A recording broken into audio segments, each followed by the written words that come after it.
Dakta Radio, bijak dan cerdas.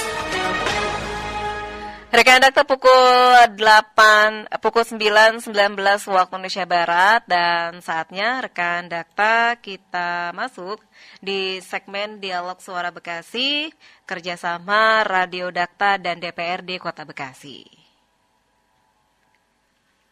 Ya, dan rekan Dakta sudah hadir di studio kami anggota Komisi 1 DPRD Kota Bekasi Bapak Daryanto. Selamat siang Pak Daryanto. Siang Mbak Ulfi, Assalamualaikum warahmatullahi wabarakatuh. Kabar baik ya? Baik, Alhamdulillah sehat. Mbak Ulfi gimana, sehat? Sehat-sehat. Oh iya, Alhamdulillah. Meskipun suasananya nggak sehat ya Pak ya? Kita doakan yang terbaik untuk Kota Bekasi dan juga tentunya untuk Indonesia kita yang cintai ini. Siap. Kita tema pagi ini keterlibatan masyarakat dalam proses legislasi daerah. Tentu sebagai wakil rakyat ya Pak ya, tentu menginginkan adanya keterlibatan dalam proses legislasi dan juga kebijakan dari DPRD Kota Bekasi. Selama ini bagaimana masyarakat bisa terlibat ini Pak Daryanto, silakan. Ya, jadi terima kasih Mbak Ulfi.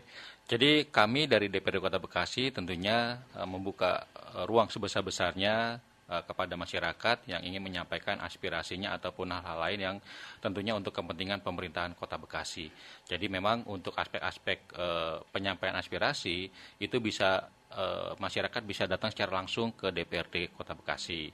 Jadi bisa disampaikan secara langsung baik lisan maupun tertulis. Dan selain itu juga biasanya kami juga melakukan rapat dengar pendapat dengan instansi ataupun lembaga-lembaga terkait perda tersebut. Misalkan contohnya kalau terkait tentang pembangunan ataupun hotel, ya kita undang lembaga-lembaga yang kompeten di bidang itu. Dan juga selain itu kita juga mengadakan reses Mbak Alfi. Jadi di setiap reses pun kita juga menjaring aspirasi masyarakat apa yang menjadi keinginan ataupun harapan dari masyarakat secara umum gitu. Ya nanti setelah itu barulah kami para anggota DPRD merumuskan dan merangkum di dalam program perda atau program pembentukan peraturan daerah kita seperti itu Pak. Jadi banyak memang yang bisa dilakukan oleh masyarakat. Selain itu juga kita sering mengadakan forum diskusi FGD ya, forum grup diskusi itu juga. Nah, ini juga kita juga sharing dengan para pakar-pakar.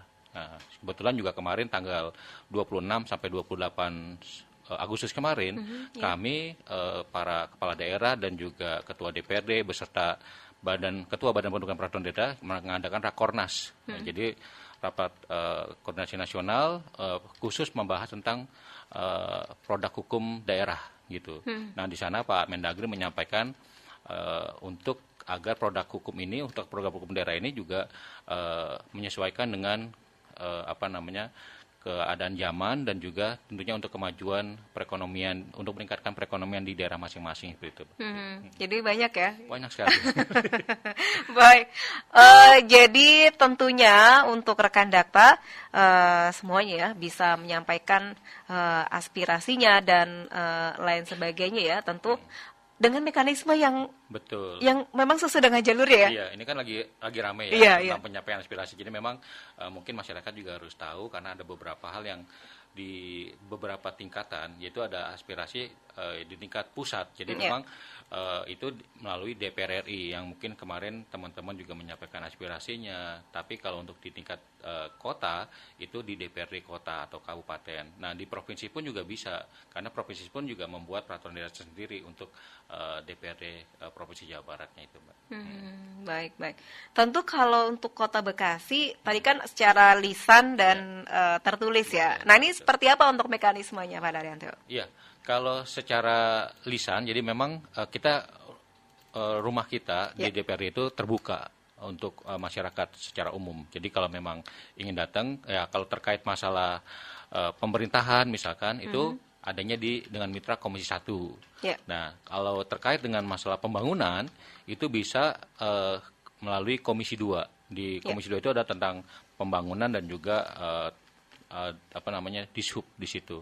Dan ataupun kalau masalah tentang perekonomian ataupun pembangunan, perekonomian pendapatan daerah itu di Komisi 3. Nah, untuk Kesranya sendiri, Kesra dan Pendidikan juga itu ada di Komisi 4. Jadi nanti tentunya juga untuk masyarakat Kota Bekasi yang menyampaikan itu juga bisa tahu jalur-jalurnya yang akan ditemui itu pihak-pihak mana saja atau komisi berapa aja gitu. Setelah itu juga kami tentunya di Badan Pembentukan Peraturan Daerah, kebetulan karena saya sebagai ketua Bapeperdanya, nah nanti dari mereka kita rangkum menjadi usulan. Nah, usulan dari pemerintah ataupun dari DPRD Kota Bekasi seperti itu.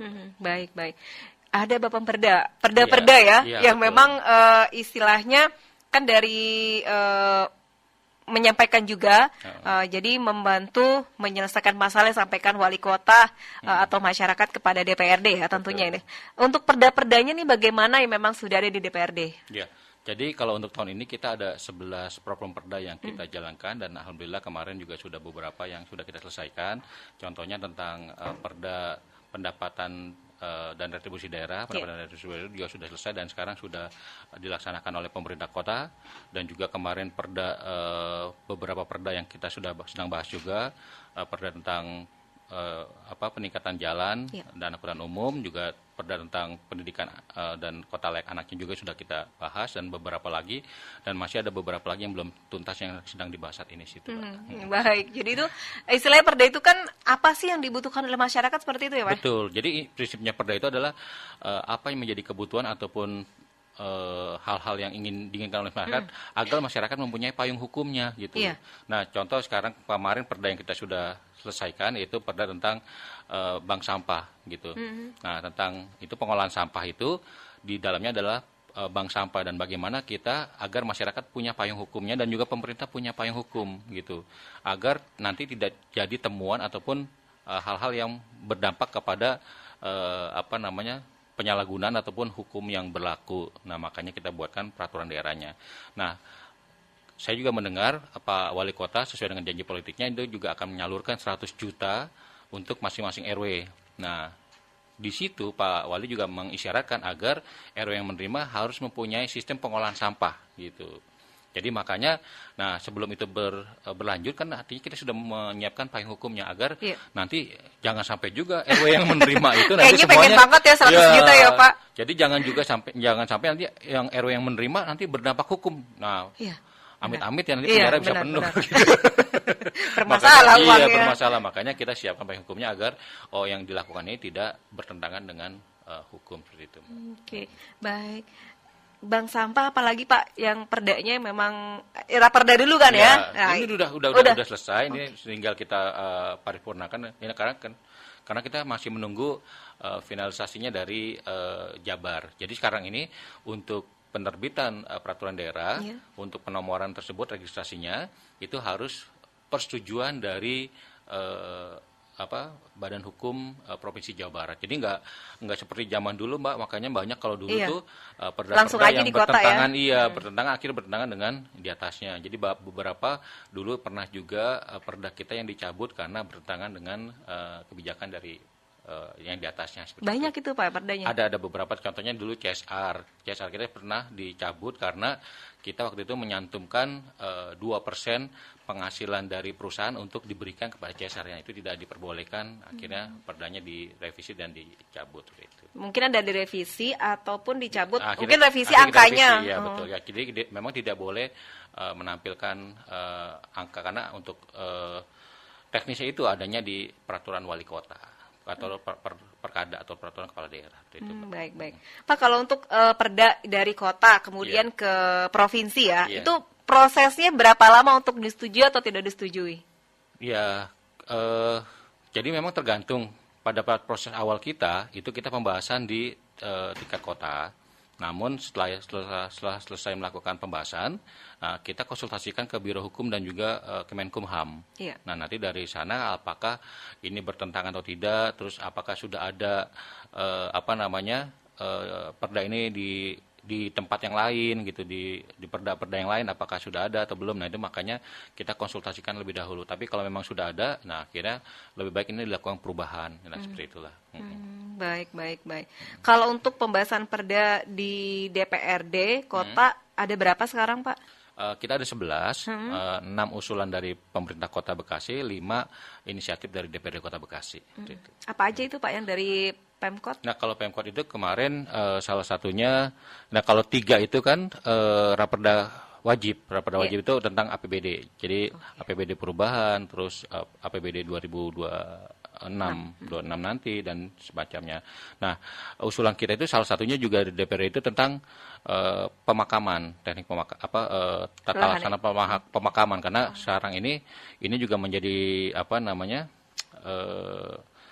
yang kita khawatirkan ya, karena makin lama tanahnya makin berkurang. Bener, di kota kayaknya udah habis makanya ya, sekarang Pak. masyarakat Kota Bekasi kalau mau dikebumikan atau dikubur itu harus Ke kabupaten, benar. ataupun kita punya kan di Sumur Batu, yang karena memang kita sudah sentralkan di sana. Tapi kan kalau kita masyarakat Bekasi Timur nih cukup jauh juga ke sana gitu kan. Iya. Makanya kita sedang buat formulasi agar bagaimana masyarakat itu juga tidak terbebani dengan hal demikian. Dan juga ini juga hasil dari masukan dari masyarakat perihal kesulitan ataupun tata cara untuk prosedur pemakaman. Iya. Itu juga makanya kita sedang siapkan juga seperti itu sih. Iya, baik. Pemakaman seharusnya setiap kecamatan ada ya Pak ya? Harusnya, tapi kan lahannya itu yang tidak memungkinkan juga. Gitu. Baik. Jadi yang utara aja, Iya. timur, Iya, betul. Mustika Jaya kan ada ya, Iya, Pendurenan ya. Pendurenan. Jatisari juga ada Betul. ya. Seharusnya seperti itu Kita ya. kan di Bekasi Timur nih, yang kita ada di di Duren Jaya ya, Duren Jaya itu. Iya, iya. Nah, itu kan juga sudah penuh. Akhirnya ya tumpang tindih, ada yang sekarang pemakamannya ada 2 lantai, ada yang 3 lantai. Iya. Jadi ditindih lah, ditumpang gitu seperti itu. Oke. APBD, pemakaman, lalu apa lagi Pak? Tadi itu yang masalah pajak daerah dan retribusi daerah juga sudah, terus tentang rencana pembangunan industri, itu juga sudah kita sedang bahas juga. Iya. Dan mudah-mudahan dalam waktu dekat akan tuntas semuanya gitu. Baik. Ini tunggu masyarakat ya, Iya, agar betul sekali. semuanya ada payung hukum lebih jelas lagi ya. Betul. Makanya kita jangan sampai membuat segala sesuatu itu tidak ada payung hukumnya. Jadi kita harapkan nanti pemerintah maupun masyarakat itu mempunyai kepastian. Makanya dengan adanya perda. Baik. Tadi ada dari Pemkot dan juga dari DPRD. Kalau dari DPRD sendiri, usul dari masyarakat juga atau memang selama reses kayaknya banyak permasalahan nih Pak? Betul. Jadi ini yang kita usulkan ini adalah sebagian besar itu memang dari masyarakat. Dari masyarakat. Contoh tentang tadi masalah parkir rumah. Ini sudah kita atur juga Mbak. Perdanya juga sudah kita bahas dan mudah-mudahan ini kita sedang menunggu keputusan untuk nomor registrasi dari provinsi. Jadi kan sekarang ini banyak masyarakat yang punya mobil tapi nggak punya garasi gitu kan. Benar. Itu kan jadi pada ribut terutama di perumahan-perumahan ataupun di perkampungan gitu kan. Makanya itu juga sudah kita buatkan juga peraturan daerahnya. Namun memang untuk sanksinya kita tidak menetapkan sanksi berat ataupun dipiring, tapi minimal kalaupun petugas kita melakukan penertiban ataupun melakukan sosialisasi itu ada yang menjadi dasarnya seperti itu. Untuk parkir kayaknya dari zaman dulu udah sudah sering disinggung ya Pak? Ada, benar, makanya namun sekarang kita lebih tingkatkan lagi. Nah, karena kemarin kan kita nggak kepikiran juga rumah yang punya mobil tapi nggak punya lahan parkir. Iya, kayak beli mobil. Iya, jadi makanya sekarang kita sudah atur itu. Sudah diatur, baik. Kita jeda sejenak Pak Daryanto, silakan rekan Dakta dapat bergabung bersama kami di 0815 11 107 107. Beberapa perda yang raperda mungkin yang sedang dibahas ya Pak ya? Jadi memang raperda itu yang sedang dibahas ada beberapa. Jadi kalau tadi yang sudah selesai kita bahas itu pajak tentang pajak daerah dan retribusi daerah itu sudah selesai. Dan yang selanjutnya adalah tentang RPJMD. Ini tahun 2025 sampai 2029. Jadi ini RPJMD Kota Bekasi pun sudah selesai. Ini tentang janji-janji politik Pak Wali Kota tentunya, di mana program-program beliau yang akan dilaksanakan di masa jabatan beliau. Itu juga sudah kita bahas dan kita sudah finalisasikan juga. Lalu ada raperda tentang pengolahan sampah yang tadi saya sampaikan, Mbak Uli, itu bahwa di dalamnya itu ada juga di masalah bank sampah, karena kita berharap seluruh masyarakat Kota Bekasi itu di RT RW-nya memiliki bank sampah, agar nanti sampah-sampah yang dibuang ke TPA itu sudah diminimize di tingkat wilayah masing-masing, tingkat RW-nya masing-masing. Bahkan kami mengusulkan juga kalau bisa di setiap kecamatan itu juga ada entah ITF, entah pengolahan sampah, agar nanti tidak menjadi beban TPA kita gitu. Jadi di setiap daerah, di setiap kecamatan, karena kita juga sudah melihat kemarin untuk harga insimulatornya itu juga nggak terlalu mahal, dan kita bisa sanggup lah untuk setiap kecamatan, di 12 kecamatan kita siapkan. Mungkin nanti sampah yang ke sananya juga akan sedikit sekali. Itu juga sudah kita bahas. Lalu ada juga tentang penyelenggaraan lalu lintas dan angkutan umum. Nah, itu tadi saya sampaikan bahwa di setiap rumah yang memiliki mobil itu wajib memiliki lahan parkirnya gitu. Jadi walaupun tidak, ya mungkin bisa sewa ataupun menyiapkan, intinya tidak mengganggu sarana atau fasilitas jalan dari masyarakat. Lalu yang sudah dibahas juga itu tentang perlindungan anak. Jadi kan kemarin banyak juga tuh kan kasus di sekolah-sekolah, baik bullying maupun perundungan anak dan segala macam. Ini juga sedang dibahas oleh Pansus, dan itu mudah-mudahan juga akan segera selesai dalam secepatnya gitu. Nah, ini juga yang sedang dibahas, itu rencana pembangunan industri kota tahun 2025 sampai 2029. Jadi memang ini juga menjadi ketentuan bagi pemerintah daerah bila ingin mendapatkan stimulus dari pemerintah pusat. Jadi setiap daerah itu wajib memiliki rencana pembangunan industrinya gitu. Jadi rencana jangka panjangnya ini harus sudah dibuat. Jadi 20 tahun kan, dari tahun 2025 sampai dengan 45. Ini memang kewajiban harus dimiliki oleh setiap daerah gitu. Industri ya? Iya, industri. Kawasan atau apa, Pak? Ya, bisa berupa kawasan ataupun segala macamnya. Yang penting itu bagaimana setiap kota itu kan punya karakteristik masing-masing. Jadi setiap, misalkan Kota Bekasi dengan Kabupaten Bekasi itu walaupun kita tetanggaan dan juga saudaraan, ada yang berbeda gitu kan, tapi tetap mempunyai karakteristik pembangunan industrinya yang berbeda gitu. Makanya ini juga sedang dirumuskan. Dan tadi yang selanjutnya ini yang belum lagi kita bahas, lagi kita siapkan, itu tentang tadi penyelenggaraan pemakaman yang tadi disampaikan. Dan tentunya juga, nah ini juga kemarin juga kita melihat kontur dan juga pertahanan kita ini adanya sumur resapan itu juga masih menjadi concern. Makanya kita juga sedang menyiapkan, ini menjadi usulan dari DPRD Kota Bekasi tentang sumur resapan gitu. Dan selanjutnya adalah ini yang tadi saya sampaikan, perda wajib, yaitu tentang pertanggungjawaban pelaksanaan anggaran APBD tahun 2024 ini oleh Wali Kota. Dan selanjutnya perubahan tahun 2025, ini juga mungkin sebentar lagi akan kita bahas. Terus nanti untuk APBD 2026 ini juga perda wajib gitu. Jadi itu yang kurang lebih perda yang akan kita laksanakan di tahun 2025 ini. Baik. Target selesai ya Pak tahun ini ya? Harus selesai deh. Iya, karena memang ini dibutuhkan semua. Kalau APBD sendiri kan memang itu setiap juga tahun wajib ya. Setiap tahun. Jadi kalau itu tidak dilaksanakan akan rugi untuk pemerintah Kota Bekasi, karena akan ada punishment dari pemerintah pusat seperti itu. Iya, benar ya, ada LPJ-nya, kemudian untuk yang di tahun berikutnya gitu, itu sesuatu yang wajib ya, setiap betul. tahun ya Pak. Iya. Dan saya melihat juga sekarang sinergitas antara pemerintah kota dan DPRD Kota Bekasi ini juga sangat harmonis, dan mudah-mudahan kembali lagi, apalagi kan kemarin kita Kota Bekasi sudah kembali mendapatkan status kita WDP. Dan harapan kita dengan WDP ini ya pemerintahan Kota Bekasi yang bersih, pemerintahan Kota Bekasi yang baik itu. WDP bisa... atau WTP Pak? Oh, WTP, maaf. WTP betul. Jadi ini juga menjadi penyemangat lah bagi kita semua. Baik. Kalaupun untuk nanti setelah menjadi perda, untuk pengawasannya bagaimana Pak? Ya, ini menjadi tugas kita bersama. Jadi memang kalau pengawasan sendiri itu tentunya menjadi tupoksi dari anggota DPRD. Ya, makanya salah satu fungsi DPRD adalah fungsi pengawasan. Nah, itu makanya selain itu juga fungsi sosialisasi juga menjadi tugas dari anggota DPRD keseluruhan. Makanya kami, para anggota DPRD ini dibekali untuk reses, untuk terjun ke masyarakat. Jadi selain menjaring aspirasi, kami juga harus mensosialisasikan perda-perda yang ada di Kota Bekasi. Dan tentunya juga dibantu dengan pemerintah Kota Bekasi ya. Seperti itu. Baik, untuk resesnya kapan lagi nih Pak? Kami diberikan waktu 3 kali untuk 1 tahun 3 kali itu waktunya memang tidak menjadi patokan biasanya, tapi bergantung kebutuhan. Kita sudah reses kedua sudah, nah nanti tinggal reses ketiga mungkin kalau enggak Oktober mungkin September akhir lah ini. Iya, mungkin juga perda-perda yang memang sebelumnya dibahas disosialisasikan lagi ya. Betul.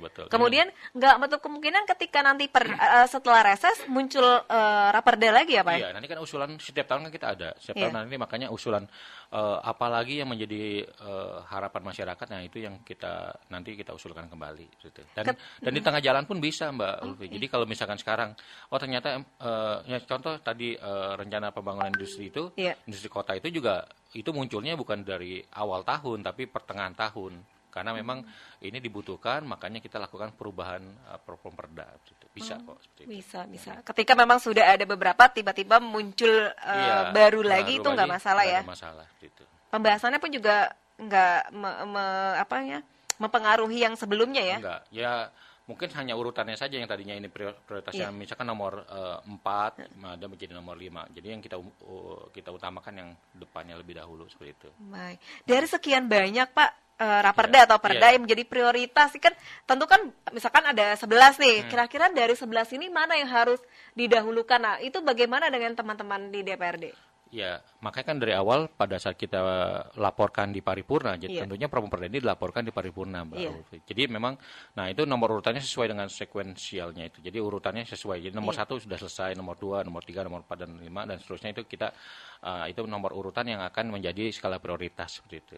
Oh, memang sudah awal sudah disusun ya, mana yang prioritas gitu ya. Betul sekali. Kalau ketika masuk lagi, itu lebih prioritas lagi didahulukan ya. Bisa didahulukan. Saya seperti ini contoh yang ini harusnya kita ada pembahasan lebih awal di itu tentang sumur resapan dan pemakaman itu, tapi kita prioritaskan tadi rencana pembangunan industri kotanya kita utamakan, ya itu nggak ada masalah. Gitu. Baik. Nanti kan semuanya akan kita selesaikan juga. Tapi nggak menghilangkan satu misalkan gitu nggak?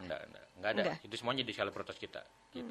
Kan kayak raperda tentang anggaran pendapatan dan belanja daerah tahun 2026 itu kan ditetapkan nanti bulan November. Jadi kita udah tahu ini sampai dengan November ini. Nah, contoh di APBD perubahan nanti kan APBD perubahannya kan nanti sekitar bulan Agustus. Nah ini September ini kan. Nah itu kita prioritaskan seperti itu. Jadi nggak ada masalah. Tapi mudah-mudahan sesuai jadwal ya. Iya, betul. Selesai di tahun ini ya? On the track lah masih. masih sesuai. Kalau sebelum-sebelumnya nggak ada yang ngutang kan Pak ya, raperdanya? Ada juga ada beberapa yang contoh yang periode yang lalu. Nah kemarin kita baru bahas karena itu memang periode yang baru ganti ini ya. Contoh kemarin tentang perubahan BPRS, gitu. Itu juga akhirnya kita selesaikan di periode yang sekarang. Tapi itu nggak ada masalah kok, bisa kita selesaikan juga. Baik. Inilah yang memang harus diselesaikan ya.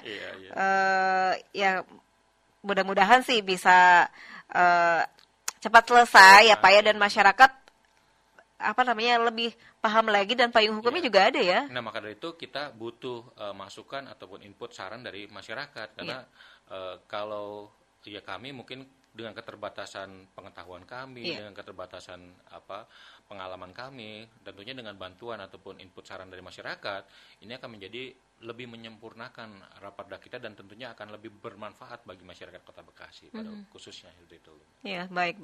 Menyampaikan juga Pak, ini kayaknya perlu payung hukumnya bisa ya? Iya, bisa. Makanya kita harapkan juga tadi itu peran serta masyarakat itu, jadi jangan juga masyarakat apalagi asli penduduk Kota Bekasi kan, Iya. gitu. Jangan sampai udah biarin aja, saya nggak peduli kok gitu, sama-sama aja kok nasib saya begini, enggak begitu. Tapi kita harapkan nanti dengan kontribusi, dengan saran masukan dari masyarakat, apapun itu ya, tentunya itu kan menjadi feedback bagi kami. Baik, Pak, ini kan mau reses lagi nanti ya, mudah-mudahan Iya. insya Allah ya. Apa sih biasanya paling banyak dari masyarakat aduannya gitu ya, ataupun aspirasinya? Iya, nah ini yang memang masih jadi pemikiran masyarakat bahwa kalau reses itu harus mengusulkan masalah infrastruktur, Iya. masalah padahal banyak loh yang bisa disampaikan tadi, usulan-usulan seperti kegiatan-kegiatan pendidikan. Jadi masih sekitar itu sih, seperti itu. Jadi ya banjir, Iya. ya kemacetan, ya itu masih sekitar itulah Mbak Lutfi. Itu yang paling urgent ya, yang paling banyak ditemuin ya. Ya kan sekarang seperti infrastruktur ya. Iya. Seperti infrastruktur itu misalkan contoh jalan. Jalan kan diusulkan tahun ini dikerjakan misalkan. Iya. Kan 3-4 tahun lagi atau 5 tahun udah rusak Iya. lagi. Jadi ntar diusulkan lagi.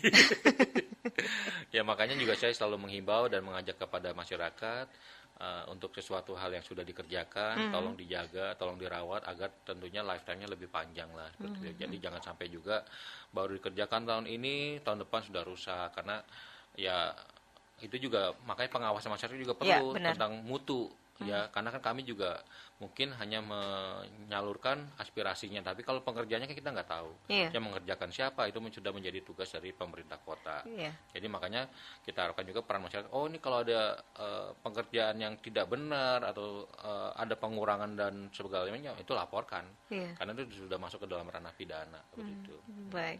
Apalagi kalau di awal tahun juga ada musrenbang ya. Iya. Nah, tentu usulan pasti juga sama aja gitu, itu lagi ya, Pak. Ya memang kalau untuk usulan aspirasi itu untuk kegiatan itu memang ada beberapa cara. Jadi yang pertama itu melalui musrembang itu Iya. dari tingkat kelurahan, kecamatan, dan terus juga nanti ada juga aspirasi yang disampaikan melalui anggota dewan atau melalui pokok-pokok pikiran seperti itu.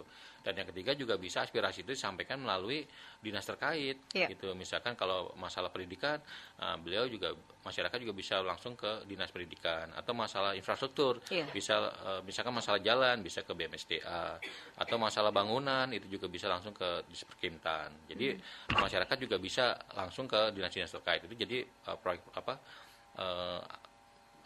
jalur-jalur yang bisa dilalui ataupun ditempuh oleh masyarakat untuk menyampaikan aspirasinya. Gitu. Baik. Kita jeda kembali, Iya. Pak Daryanto. Iya, baik. Dan rekan Dakta, kita akan lanjutkan kembali Dialog Suara Bekasi kerjasama DPRD Kota Bekasi dan Radio Dakta setelah informasi berikut ini. Rekan Dakta, kami lanjutkan kembali Dialog Suara Bekasi kerjasama DPRD Kota Bekasi dan Radio Dakta. Inilah rekan Dakta, Pak Daryanto, wakil rakyat Anda. Ini dari dapil mana, Pak Saya Daryanto? Dapil 1 Bekasi Timur dan Bekasi Selatan. Masih sama ya kayak Iya. kemarin ya. Iya, alhamdulillah. Bisa dipercayakan kembali oleh masyarakat bagaimana nih, Pak? Iya, tentunya saya berterima kasih lah kepada masyarakat yang kembali mempercayakan ini di periode ketiga saya, dan tentunya ya kita bekerja maksimal lah, mudah-mudahan apa yang kita lakukan dan kita kerjakan ini bisa diterima oleh masyarakat, khususnya di dapil saya di dapil 1 di Bekasi Timur dan Bekasi Selatan. Baik. Tadi masalah perda. Iya. Sebenarnya boleh nggak sih, Pak, kalau DPRD itu membuat perda yang banyak gitu? Mungkin memang ada di permasalahan di daerah Iya. Kota Bekasi. Iya. Kita buat banyak.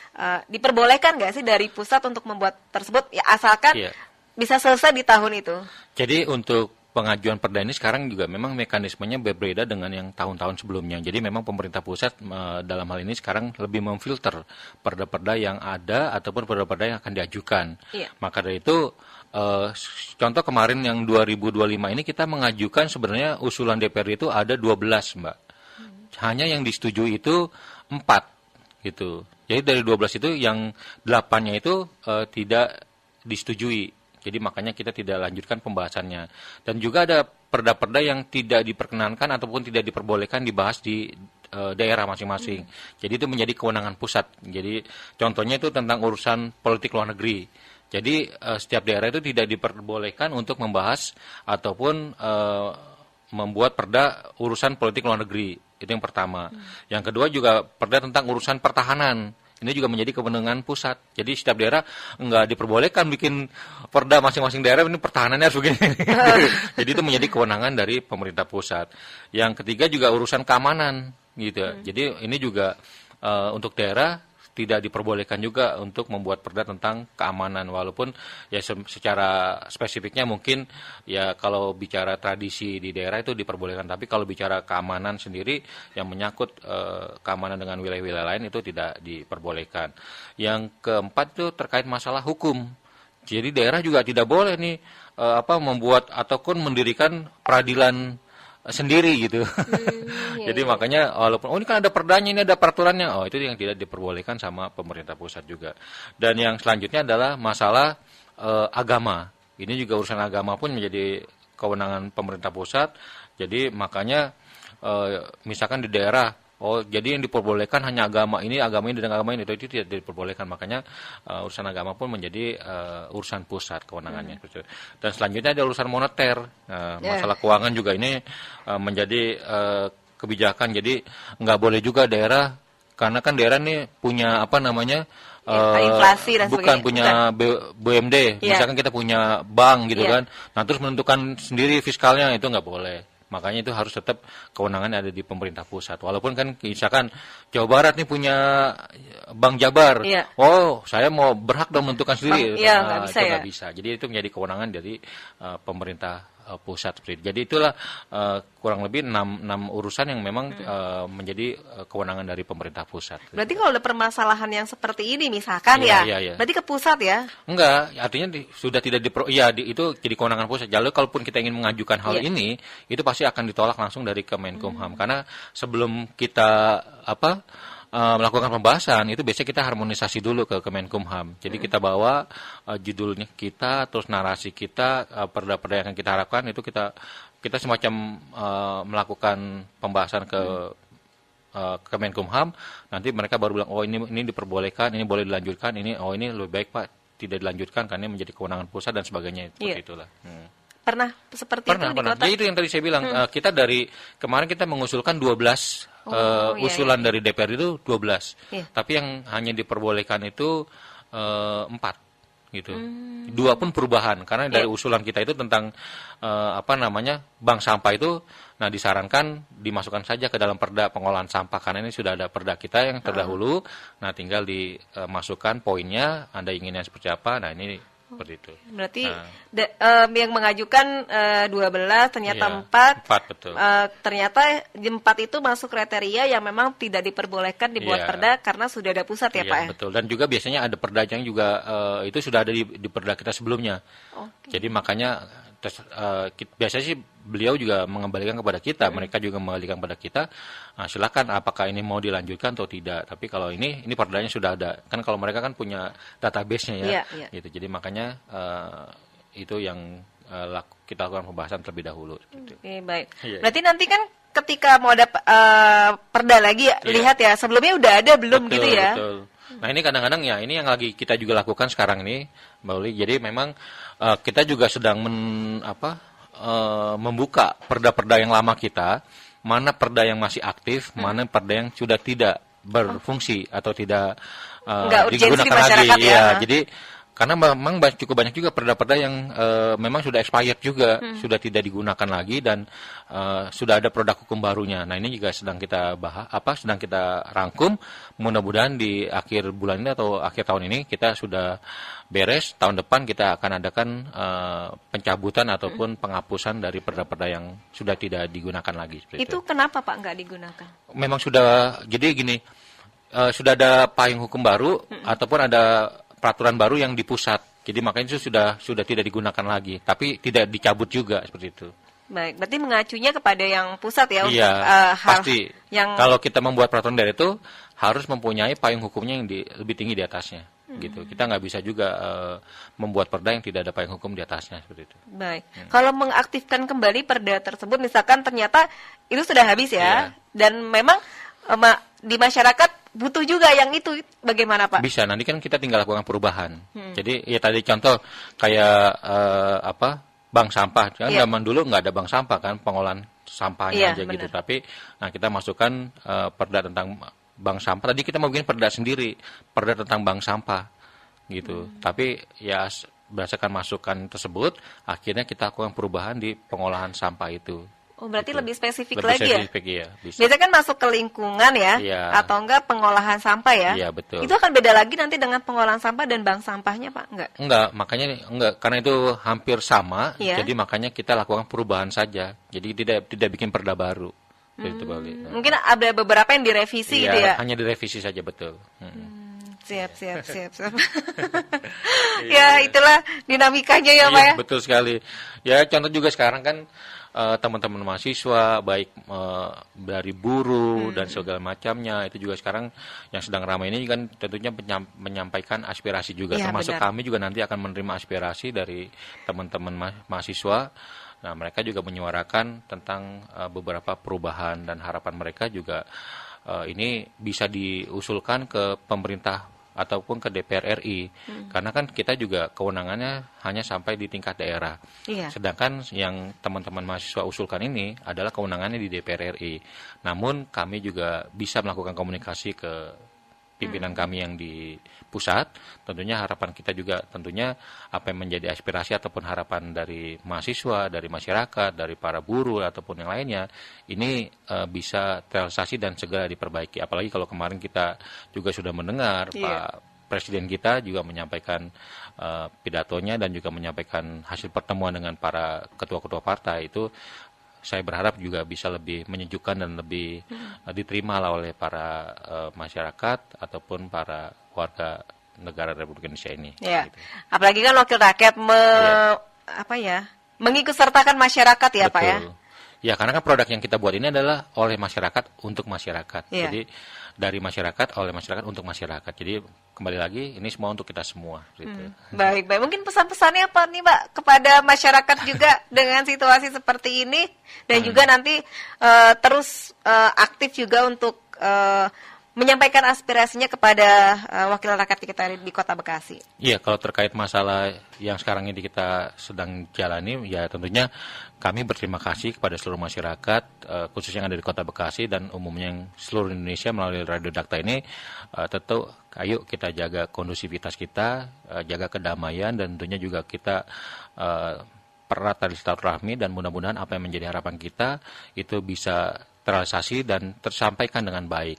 Dan tentunya saya juga mengucapkan bela sungkawa kepada para korban ya, baik dari jadi korban ini bukan hanya dari penyampai aspirasi, tapi juga dari penjaga penegak hukum kita juga ada korban, dan bahkan di Makassar juga juga ASN juga ada menjadi korban, dan tentunya sangat kita diharapkan, dan saya yakin sekali ini juga tidak diharapkan oleh semuanya. Benar. Dan kita harapkan juga karena sangat dirugikan banyak sekali, dan mudah-mudahan ini menjadi introspeksi bagi kita semua dan membuat kita lebih mawas diri dan menjadikan kita lebih dewasa lagi di kemudian harinya gitulah. Baik. Itulah pesan dari Pak Daryanto khususnya untuk dapilnya ya. Iya. Baik. Terima kasih Pak Daryanto sudah hadir di Dakta. Disampaikan ini bermanfaat buat masyarakat Kota Bekasi dan semuanya pada umumnya. Salam-salam juga untuk teman-teman di DPRD. Terima kasih juga. Terima kasih. Selamat siang. Wassalamualaikum warahmatullahi wabarakatuh. Waalaikumsalam warahmatullahi wabarakatuh. Suara Bekasi, kerjasama Radio Dakta dengan Sekretariat DPRD Kota Bekasi.